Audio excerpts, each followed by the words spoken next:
Hello guys and welcome to Dungeon Defenders, a action RPG slash tower defense from Trendy Entertainment, released on the 19th of October. I was looking around for some games to play and this looked kinda interesting. I've always been a fan of action RPGs and this one, mixing a tower defense in it can't be that bad. And you know what? I was pleasantly surprised. The game actually plays really good and it's really addictive, which is always really nice. So the premise of the game is that you're left alone in, a dungeon and you have to defend it. And that's where the name comes from. Now, there's gonna be minions, waves of minions coming at you, and you have to set up tower, defenses to propel that. The difference about this and other tower defenses, defender games, is that you actually, as the character that you use, the avatar can actually attack the targets, and you can actually invest points in your guy instead of the towers to make your guy more powerful on turrets, or you can just do the turrets way, and be old school, which I guess is kind of nice too. You can do it both ways, which is actually pretty nice. After each wave, you get experience points that you can actually invest in different attributes for your character. That can be health, attack, attack speed, or tower. It depends on what character you're using. There are 4 different characters. Each character has different skills that you can improve. Different things regarding their towers. You can power up the tower damage or the tower resistances or whatever, which is really nice. It adds that extra dynamic. Besides the fact that you can actually also get equipment from the minions that you kill, and you can equip those equipment. You actually don't get to see equipment like the shields or the helmets or chests or whatever, but you do get to see the actual weapon, which is pretty nice, I guess.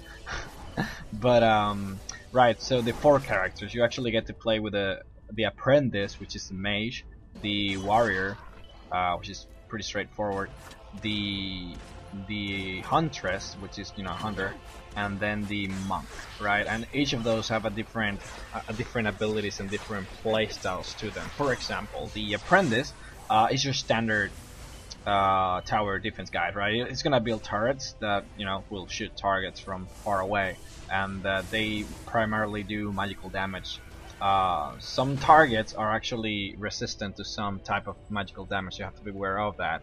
The warrior, it's also pretty straightforward. He's more of a melee character. His turrets rely on blocking the path of targets as well as dealing melee damage as well. The warrior actually has a lot of HP, and he's really nice at actually dealing close combat damage himself, as he has a lot of if he can be built with a lot of damage, he can actually be a threat to the minions. But the huntress, now I actually had a lot of trouble with this girl. She each class is categorized as with a difficulty, right? The apprentice is for beginners, or the easiest one. The warrior comes next, and then comes the huntress. And she was actually really tough. You see here, I've put up traps. The traps actually explode and deal a lot of damage, which is really nice. Those are her, in quotes, towers. She actually puts traps instead of towers. But the thing is that those traps actually explode, and when they do explode, you have to place them again. So they're not like the other ones who just you can repair them and keep them going, which is really weird. And it's a little bummer that she has to reload her arrows, which is kind of a pain in the ass, and she's not very strong. So she's definitely not a solo character. She's more, I guess, playing multiplayer, just because she's not really that good at it. But then the last one is the monk. The monk is actually really fun. He, instead of turrets, he puts auras on the floor, and those auras, they actually do different effects. They can reduce the speed of opponents. They can make them hit each other, or reduce their defense, or electrifying. They electrify whoever walks in it, which is really nice. There are many different stages and many different types of unlockables that you can get, and it's actually a really nice game. And it's it's long. It's one of those nice multiplayer games that should last you a while.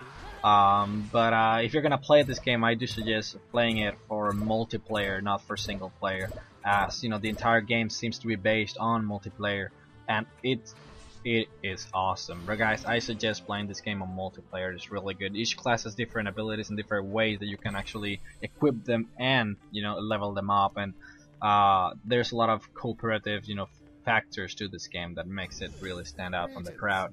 If you are into cooperative games or simply just multiplayer strategic games, I definitely suggest picking this bad boy up. It's actually really nice, and it's going for $14.99 on Steam, and it's actually on the top selling list in there. So I'm not just talking crap. I'm actually I'm actually saying it's a really nice game. I honestly suggest it to you guys. But yeah, with that said, I'm gonna go ahead and leave it like this. Thank you so much for watching my video, and have a nice day, people. See ya.